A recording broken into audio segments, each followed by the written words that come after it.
கிறிஸ்துவுக்குள் பிரியமான சகோதர சகோதரிகளே, இயேசு கிறிஸ்துவின் இனிதான நாமத்தில் நான் உங்களை வாழ்த்தி வரவேற்கிறேன்.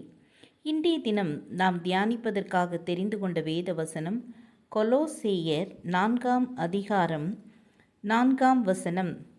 திருவசனம் செல்லும்படியான வாசலை தேவன் திறந்தருளும்படி எங்களுக்காகவும் வேண்டிக் கொள்ளுங்கள். வேத சாத்திர பண்டிதர் ஒருவர் தம் பேச்சாற்றலினால் தம் பிரசங்கத்திற்கு பெருங்கூட்டம் வரும்படி செய்திருந்தார்.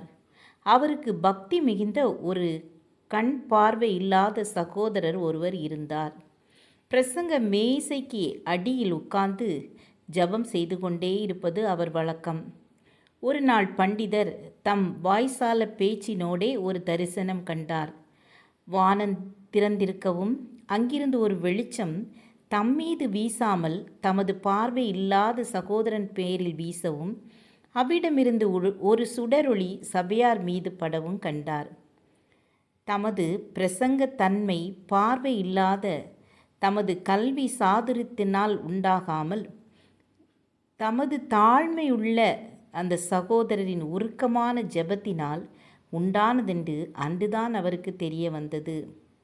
ஆம், எனக்கு அன்பானவர்களே, நம்முடைய திறமையினால் எதுவும் செய்ய முடியாது. ஜெபந்தான் ஆத்துமாக்கள் மத்தியிலே கிரியை செய்யும். நாம் சபைக்காக, தெரிந்தவர்களுக்காக, ஊழியர்களுக்காக ஜெபிக்க வேண்டும்.